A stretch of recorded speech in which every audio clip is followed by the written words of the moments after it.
Live India 24 channel में आप सभी का बहुत बहुत स्वागत है। आइए सुनते हैं मुंशी प्रेमचंद्र जी द्वारा लिखित उपन्यास सेवा सदन का भाग 37। चौथे दिन प्रातःकाल पद्मसिंह का पत्र मिला। शांता भयभीत हो गई। उसकी प्रेमाभिलाषाएं शिथिल पड़ गईं। अपनी भावी दशा की शंकाओं ने चित्त को अशांत कर दिया। लेकिन उमानाथ फूले न समाये। बाजी का प्रबंध किया, सवारियां एकत्रित की, गांव भर में निमंत्रण भेजे, मेहमानों के लिए चौपाल पर फर्श आदि बिछवा दिए। गांव के लोग चकित थे। यह कैसा गौना है? विवाह तो हुआ ही नहीं, गौना कैसा? वह समझते थे कि उमानाथ ने कोई न कोई चाल खेली है। एक ही धूर्त है। निर्दिष्ट समय पर उमानाथ स्टेशन गए और बाजे बजवाते हुए मेहमानों को अपने घर लाए। चौपाल में उन्हें ठहराया। केवल 3 आदमी थे, पद्मसिंह, विठलदास और एक नौकर। दूसरे दिन संध्या समय विदाई का मुहूर्त था। तीसरा पहर हो गया, किंतु उमानाथ के घर में गांव की कोई स्त्री नहीं दिखाई देती थी। वह बार बार अंदर जाते, तेवर बदलते हैं, दीवारों को धमका कर कहते हैं मैं एक एक को देख लूँगा। जाह्नवी से बिगड़ कर कहते हैं कि मैं सबकी खबर लूँगा। लेकिन वह धमकियाँ जो कभी नंबरदारों को कंपायमान कर दिया करती थीं, आज किसी पर असर नहीं करती। बिरादरी अनुचित दबाव नहीं मानती। घमंडियों का सिर नीचा करने के लिए वह ऐसे ही अवसरों की ताक में रहती हैं। संध्या हुई।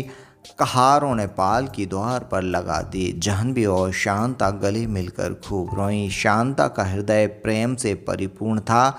इस घर में उसे जो जो कष्ट उठाने पड़े थे वह इस समय भूल गई थी। इन लोगों ने फिर भेंट न होगी। इस घर के अब फिर दर्शन न होंगे। इनसे सदैव के लिए नाता टूटता है। यह सोचकर उसका हृदय विदीर्ण हुआ जाता था और जाह्नवी का हृदय भी दया से भरा हुआ था। इस माता पिता विहीन बालिका अपने बहुत कष्ट दिए हैं, यह सोचकर वह अपने आंसुओं को न रोक सकती थी। दोनों हृदयों में सच्चे निर्मल कोमल भावों की तरंगें उठ रही थीं। उमानाथ घर में आए थे तो शांता उनके पैरों से लिपट गई और विनय करती हुई कहने लगी, तुम्हारे मेरे पिता हो, अपनी बेटी को भूल न जाना। मेरी बहनों को गहने कपड़े देना, होली और तीज में उन्हें बुलाना। पर मैं तुम्हारे 2 अक्षरों के पत्र को ही अपना धन्य भाग समझूंगी। उमानाथ ने उसको संबोधित करते हुए कहा, बेटा, जैसी मेरी 2 बेटियां हैं वैसी भी तुम हो। परमात्मा तुम्हें सदा सुखी रखे। यह कहकर रोने लगे। संध्या का समय था। मुन्नी गाय में घर में आई तो शांता उसके गले लिपट कर रोने लगी। उसने 3-4 वर्ष उस गाय की सेवा की थी। अब वह किसी भूसे को लेकर दौड़ेगी, किसके गले में काले डोरे की कौड़ियाँ गूंथ कर पहनाएगी। मुन्नी सिर झुकाए उसके हाथों को चाटती थी। उसका वियोग दुख उसकी आंखों से छलक रहा था। जाह्नवी ने शांता को लाकर पालकी में बैठा दिया। कहारों ने पालकी उठाई। शांता को ऐसा मालूम हुआ मानो वह अथाह सागर में बही जा रही है। गांव की स्त्रियां अपने द्वारों पर खड़ी पालकी को देखती थीं और रोती थीं। उमानाथ स्टेशन तक पहुंचाने आए। चलते समय पगड़ी उतार कर उन्होंने पद्मसिंह के पैरों में रख दी। पद्मसिंह ने उनको गले से लगा लिया। जब गाड़ी चली तो पद्मसिंह ने विठलदास से कहा, अब इस अभिनय का सबसे कठिन भाग आ गया। विठलदास बोले, मैं समझा नहीं। पद्मसिंह ने कहा, क्या शांता से कुछ कहे सुने बिना ही उसे आश्रम में पहुंचा दीजिएगा? उसे पहले उसके लिए तैयार करना चाहिए। विठलदास ने कहा, हाँ, यह आपने ठीक सोचा, तो जाकर कह दूं? पद्मसिंह बोले, जरा सोचो तो लीजिए कि क्या कहिएगा। अभी तो वह यह समझ रही है कि ससुराल में जा रही हूँ। वियोग के दुख में वह आशा उसे संभाले हुए है, लेकिन जब उसे हमारा कौशल ज्ञात हो जाएगा तो उसे कितना दुख होगा। मुझे पछतावा हो रहा है कि मैंने पहले ही वे बातें क्यों ना कह दी। विठलदास ने कहा, तो अब कहने में क्या बिगड़ता जाता है? मिर्जापुर में गाड़ी देर तक ठहरेगी, मैं जाकर उसे समझा दूंगा। पद्मसिंह बोले, मुझसे बड़ी भूल ही। विठलदास ने कहा, तो उस भूल पर पछताने से अगर काम चले तो जी भरकर पछता लीजिएगा। पद्मसेन ने कहा, आपके पास पेंसिल हो तो लाइए, एक पत्र लिखकर सब समाचार प्रकट कर दूं। विठलदास बोले, नहीं, तार दे दीजिए, यह और भी उत्तम होगा। आप विचित्र जीव हैं, सीधी सी बात में भी इतना आगा पीछा करने लगते हैं। पद्मसेन ने कहा, समस्या ही ऐसी आ पड़ी है, मैं क्या करूं। एक बात मेरे ध्यान में आती है, मुगल सराय में देर तक रुकना पड़ेगा, बस वहीं उसके पास जाकर सब वृतांत कह दूंगा। विठलदास ने कहा, यह आप बहुत दूर की कौड़ी लाए हैं, इसलिए बुद्धिमानों ने कहा है कि कोई काम बिना भली भांति सोचे नहीं करना चाहिए। आपकी बुद्धि ठिकाने पर पहुंचती है, लेकिन बहुत चक्कर खाकर। यही बात आपको पहले न सूझी। शांता ड्योढ़े दरज्जे के जमाने कमरे में बैठी हुई थी। वहाँ दो ईसाई लेडीज़ बैठी थीं। वे शांता को देखकर अंग्रेजी में बातें करने लगीं। मालूम होता है यह कोई नवविवाहित स्त्री है। दूसरी बोली, हाँ, किसी ऊंचे कुल की है, ससुराल जा रही है, ऐसी रो रही है मानो कोई ढकेले लिए जा रहा है। दूसरी बोली, पति की अभी तक सूरत न देखी होगी, प्रेम कैसे हो सकता है, भय से हृदय कांप रहा होगा। यह उनके यहाँ अत्यंत निकृष्ट रिवाज है। बेचारी कन्या एक अनजान घर में भेज दी जाती है जहाँ कोई उसका अपना नहीं होता। पहली लेडीज बोली, यह सब पाशवे काल की प्रथा है, जब स्त्रियों को बलात् उठा ले जाते थे। क्यों बाई जी? वह शांता से बोली, ससुराल जा रही हैं। शांता ने कहा, धीरे से कहा, हाँ, तुम इतनी रूपवती हो, तुम्हारा पति भी तुम्हारे जोड़े का है। शांता ने गर्वितार से उत्तर देते हुए कहा, हमारे लिए देवतुल्य है, चाहे कैसा भी हो। अच्छा, मान लो तुम्हारे सामने दो मनुष्य लाए जाएं, एक रूपवान हो, दूसरा कुरूप, तो तुम किसे पसंद करोगी? शांता ने दृढ़ता से उत्तर दिया, जिसे हमारे माता पिता पसंद करें। शांता समझ रही थी कि वह दोनों हमारी विवाह प्रथा पर आक्षेप कर रही हैं। थोड़ी देर के बाद उसने उन्हें पूछा, मैंने सुना है आप लोग अपने पति खुद चुन लेती हैं। वह बोली, हाँ, हम इस विषय में स्वतंत्र हैं। आप अपने को माँ बाप से ज़्यादा बुद्धिमान समझती हैं। वह बोली, हमारे माँ बाप क्या जान सकते हैं कि हमको उनकी पसंद किए हुए पुरुष से प्रेम होगा या नहीं। तो आप लोग विवाह में प्रेम मुख्य समझती हैं। वह बोली, हाँ, और क्या, विवाह प्रेम का बंधन है। हम विवाह को धर्म का बंधन समझती हैं। हमारा प्रेम धर्म के पीछे चलता है। 9 बजे गाड़ी मुगल सराय पहुंच गई। विठलदास ने आकर शांता को उतना और दूर हटकर प्लेटफार्म पर ही कालीन बिछाकर उसे बिठा दिया। बनारस की गाड़ी खुलने में आधा घंटे की देरी थी। शांता ने देखा कि उसके देशवासी सिर पर बड़े बड़े गट्ठर लादे एक सकरे द्वार पर खड़े हैं और बाहर निकलने के लिए एक दूसरे पर गिर पड़ते हैं। एक दूसरे तंग दरवाजे पर हजारों आदमी खड़े अंदर जाने के लिए धक्कम धक्का कर रहे हैं, लेकिन दूसरी ओर एक चौड़े दरवाजे से अंग्रेज लोग छड़ी घुमाते हुए कुत्तों को लिए आते जाते हैं। कोई उन्हें नहीं रोकता, कोई उन्हें नहीं बोलता। इतने में पंडित पद्मसेन उसके निकट आए और बोले, शांता, मैं तुम्हारा धर्मपिता पद्मसेन हूँ।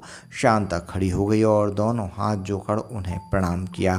पद्मसेन ने कहा, तुम्हें आश्चर्य हो रहा होगा कि हम लोग चुनार क्यों नहीं उतरे। इसका कारण यही है कि अभी तक मैंने भाई साहब से तुम्हारे विषय में कुछ नहीं पूछा। तुम्हारा पत्र मिला तो मैं ऐसा घबरा गया कि मुझे तुम्हें बुलाना परमावश्यक जान पड़ा।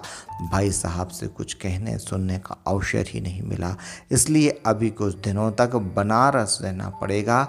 मैंने यह उचित समझा है कि तुम्हें उसी आश्रम में ठहराऊंगा जहां आजकल तुम्हारी बहन सुमन बाई रहती है। सुमन के साथ रहने में तुम्हें किसी प्रकार का कष्ट न होगा। तुमने सुमन के विषय में जो कलंकित बातें सुनी हैं उन्हें हृदय से निकाल डालो। और वह देवी है, उसका जीवन सर्वथा निर्दोष और उज्जवल हो गया है। यदि ऐसा ना होता तो मैं अपनी धर्मपुत्री को उसके साथ रहने पर कभी तैयार ना होता। महीने 2 महीने में मैं भैया को ठीक कर लूँगा। यदि तुम्हें इस संबंध में कुछ आपत्ति हो तो मुझसे साफ साफ कह दो, कोई और प्रबंध करूँ। पद्मसेन ने इस वाक्य को बड़ी मुश्किल से समाप्त किया। सुमन की उन्होंने जो प्रशंसा की उस पर उन्हें स्वयं विश्वास नहीं था। मदन सिंह के संबंध में भी वे उससे बहुत अधिक कह गए जो वह कहना चाहते थे। उन्हें इस सरल हृदय कन्या को इस भांति धोखा देते हुए मानसिक कष्ट होता था। शांत रोते हुए पद्म सिंह के चरणों पर गिर पड़ी और लज्जा, नैराश्य तथा विषाद से भरे हुए यह शब्द उसके मुख से निकले, आपकी शरण हूँ, जो उचित समझिए वह कीजिए। शांता का हृदय बहुत हल्का हो गया। अब उसे अपने भविष्य के विषय में चिंता करने की आवश्यकता न रही। उसे कुछ दिनों के लिए अपना जीवन मार्ग निश्चित मालूम होने लगा। वह इस समय उस मनुष्य के सदृश थी जो अपने झोपड़े में आग लग जाने के से इसलिए प्रसन्न होता है कि कुछ देर में वह अंधकार के भय से मुक्त हो जाएगा। 11 बजे ये तीनों प्राणी आश्रम में पहुंच गए। विट्ठलदास उतरे कि जाकर सुमनबाई को खबर दूं, पर वहां जाकर देखा तो वह बुखार में बेसुध पड़ी थी। आश्रम की कई स्त्रियां उसकी शुश्रूषा करने लगी थीं। कोई पंखा झलती थी, कोई उसका सिर दबाती थी, कोई पैरों को मल रही थी। बीच बीच में कराहन की ध्वनि सुनाई देती थी। विट्ठलदास ने घबरा कर पूछा, डॉक्टर को बुलाया था? उत्तर मिला, हाँ, वह देखकर अभी गए हैं। कई स्त्रियों ने शांता को गाड़ी से उतारा। शांता सुमन की चारपाई के पास खड़ी होकर बोली, जी। सुमन ने आंखें न खोली। शांता मूर्तिवत खड़ी अपनी बहन को करुण तथा सजल नेत्रों से देख रही थी। यही मेरी प्यारी बहन है जिसके साथ मैं 3-4 साल पहले खेलती थी। वह लंबे लंबे काले केश कहाँ गए? वह कुंदन सा दमकता हुआ मुखचंद्र कहाँ है? वह चंचल सजीव मुस्कुराती हुई आंखें कहाँ गई? वह कोमल चपल गात, वह इंगुर सा भरा हुआ शरीर, वह अरुण वर्ण कपोल कहाँ लुप्त हो गए? और यह सुमन है या उसका शव, अथवा उसकी निर्जीव मूर्ति? उस वर्णहीन मुख पर विरक्ति, संयम और आत्मत्याग की निर्मल शांति दाहिनी ज्योति झलक रही थी। शांता का हृदय क्षमा और प्रेम से उमड़ उठा। उसने अन्य स्त्रियों को वहां से हट जाने का संकेत किया और तब वह रोती हुई सुमन के गले से लिपट गई और बोली, जी आंखें खोलो। जी कैसा है? तुम्हारी शांति खड़ी है। सुमन ने आंखें खोली और उन्मत्तों की भांति विस्मित नेत्रों से शांता की ओर देखकर बोली, कौन? शांति? तू हट जा, मुझे मत छू। मैं पापनी हूँ, मैं अभागिनी हूँ, मैं भ्रष्ट हूँ। तू देवी है, तू साध्वी है। मुझसे अपने को स्पर्श न होने दे। इस हृदय को वासनाओं ने, लालसाओं ने, दुष्कामनाओं ने मलिन कर दिया है। तू अपने उज्जवल स्वच्छ हृदय को इसके पास मत ला। यहाँ से भाग जा। वह मेरे सामने नरक का अग्निकुंड दहक रहा है। यम के दूत उस कुंड में झोंकने के लिए घसीटे लिए जाते हैं। तू यहाँ से भाग जा। यह कहते कहते सुमन फिर मूर्छित हो गई। शांता सारी रात सुमन के पास बैठी पंखा झलती रही। शांता को आज समय आए 1 मास के ऊपर हो गया, लेकिन पद्मसेन ने अभी तक अपने घर में किसी को इसकी चर्चा नहीं की। कभी सोचते भैया को पत्र लिखूं, कभी सोचते चलकर उनसे कहूं, कभी विट्ठलदास को भेजने का विचार करते, लेकिन कुछ निश्चय न कर सकते थे। उधर उनके मित्रगण वेश्याओं के प्रस्ताव को बोर्ड में पेश करने के लिए जल्दी मचा रहे थे। उन्हें उसकी सफलता की पूरी आशा थी। मालूम नहीं विलंब होने से फिर कोई बाधा उपस्थित हो जाए। पद्मसेन उसे भी टालते हुए आए थे। यहाँ तक कि मई का महीना आ गया और विट्ठलदास और रमेश दत्त ने ऐसे तंग किया कि उन्हें विवश होकर बोर्ड में नियम अनुसार अपने प्रस्ताव की सूची देनी पड़ी। दिन और समय निर्दिष्ट हो गया। ज्यों-ज्यों दिन निकट आता था पद्मसेन का चित्त अशांत होता जाता था। उन्हें अनुभव होता था कि केवल इस प्रस्ताव के स्वीकृत हो जाने से ही उद्देश्य पूरा न होगा। इसे कार्यक्रम में लाने के लिए शहर के सभी बड़े आदमियों की सहानुभूति और सहकारिता का आवश्यकता है। इसलिए वह हाजी हाशिम को किसी न किसी तरह अपने पक्ष में लाना चाहते थे। हाजी साहब का शहर में इतना दबदबा था कि वेश्याएं भी उनके आदेश के विरुद्ध न जा सकती थीं। अंत में हाजी साहब भी पिघल गए। उन्हें पद्म सिंह की नेक नियति पर विश्वास हो गया। आज बोर्ड में यह प्रस्ताव पेश होगा। म्यूनिसिपल बोर्ड के अहाते में बड़ी भीड़ भाड़ है। वेश्याओं ने अपने दलबल सहित बोर्ड पर आक्रमण किया है। देखें बोर्ड की क्या गति होती है। बोर्ड की कार्यवाही आरंभ हो गई। सभी मेंबर उपस्थित थे। डॉक्टर श्यामाचरण ने पहाड़ पर जाना मुलतवी कर दिया है। मुंशी अबुल वफा को जो आज रात भर नींद ही नहीं आई, वह कभी भीतर जाते और कभी बाहर आते। आज उनके परिश्रम और उत्साह की सीमा नहीं है। पद्मसेन ने अपना प्रस्ताव उपस्थित किया और तुले हुए शब्दों में उसकी पुष्टि की। यह 3 भागों में विभक्त था। वेश्याओं को शहर के मुख्य स्थान से हटाकर बस्ती से दूर रखा जाए। उन्हें शहर के मुख्य सैर करने के स्थानों और पार्कों में आने पर निषेध किया जाए। वेश्याओं का नाच कराने के लिए एक भरी टैक्स लगाया जाए और ऐसे जलसे किसी हालात में खुले स्थानों में ना हो। प्रोफेसर रमेश दत्त ने इसका समर्थन किया। सैयद शफकत अली ने कहा, इस तजवीज़ में मुझे पूरा इत्तेफाक है, लेकिन बग़ैर मुनासिब तरमीम के मैं इसे तस्लीम नहीं कर सकता। मेरी राय है कि रिजोल्यूशन के लिए पहले हिस्से में यह अल्फाज पढ़ लिए जाएं, जो 9 माह के अंदर या तो अपना निकाह कर ले या कोई हुनर सीख ले जिसमें वह जायज़ तरीके पर ज़िंदगी बसर कर सके। कुंवर अनिरुद्ध सिंह बोले, मुझे इस तरमीम से पूरी सहानुभूति है। हमें वेश्याओं के पतित समझने का कोई अधिकार नहीं है। यह हमारी परम धृष्टता है।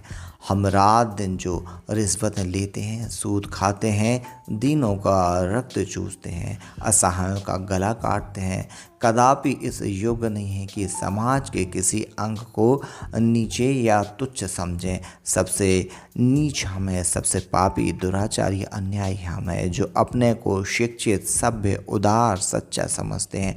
हमारे शिक्षित भाइयों की ही बदौलत दाल मंडी आबाद है, चौक में चहल पहल है, चकलों में रौनक है। और यह मीना बाजार हम लोगों ही ने तो सजाया है। ये चिड़िया हम लोगों ने ही फांसी हैं। ये कठपुतलियाँ हमने बनाई हैं। जिस समाज में अत्याचारी जमींदार, रिश्वती राज्य कर्मचारी, अन्यायी महाजन, स्वार्थी बंधु बांधव आदर और सम्मान के पात्रों, वहाँ दाल मंडी क्यों ना आबाद हो।